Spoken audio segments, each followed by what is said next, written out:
I never wanted to stay at my step-aunt's house, not because she was cruel or strange, but because something about that place felt unfinished, like a sentence cut off mid-word. When my father remarried, his new sister-in-law, Aunt Eleanor, insisted I stay with her for a few weeks while my parents traveled abroad. "It's a quiet house," she said on the phone, her voice calm and polite. Too polite, like she was reading from a script she'd memorized long ago. The house stood alone at the edge of a small town, surrounded by dead trees and tall grass that leaned toward it like they were listening. The moment I stepped inside, the air felt colder than outside, not winter cold, grave cold. Aunt Eleanor smiled, welcoming me in, but her eyes never fully focused on my face, as if she was looking just behind me. "You'll be staying in the guest room upstairs," she said. "Please don't wander at night. Old houses make noises." I laughed nervously, but she didn't.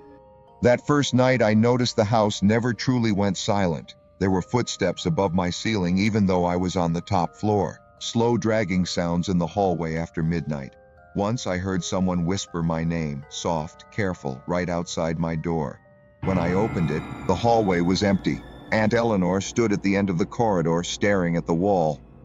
"Did you call me?" I asked. She shook her head slowly. "The house remembers voices," she replied, then walked away.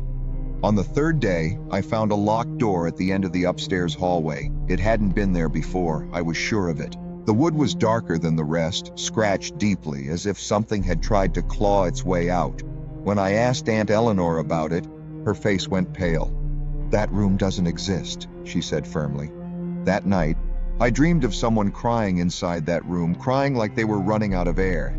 Things escalated fast after that. I began noticing reflections that didn't match reality. In mirrors, I sometimes saw a woman standing behind me, tall, thin, with her mouth sewn shut by black thread. When I turned around, nothing was there, but the smell of iron lingered in the air. The house felt alive now. Walls creaked like bones shifting. Doors opened on their own, always leading me closer to the locked room. One evening, the power went out during a storm. Thunder shook the house, and the rain sounded like fingers tapping on the roof. I found Aunt Eleanor sitting in the dark living room, whispering to herself. Candles surrounded her, melting unevenly.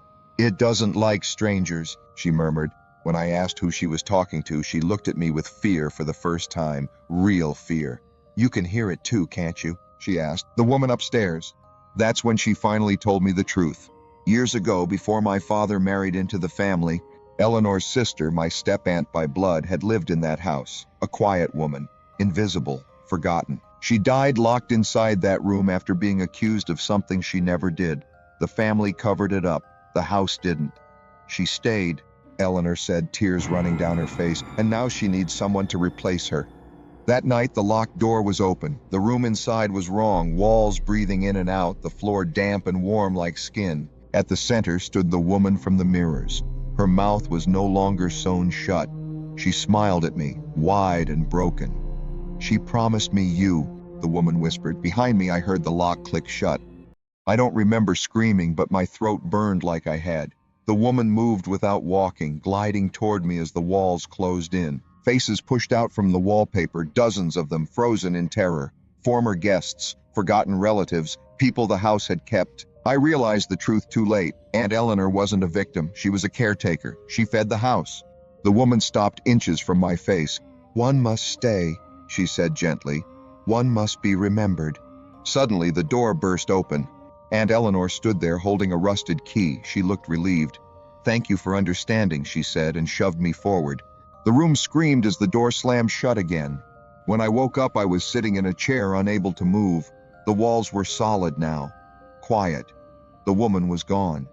In her place, a mirror hung on the wall. In it, I saw myself, but thinner, paler, empty. I tried to scream, but no sound came out. My mouth wouldn't open. Weeks later, new guests arrived at the house. I watched them from the hallway mirror as Aunt Eleanor welcomed them inside. She smiled warmly. "Please don't wander at night," she told them. And behind the glass, I screamed.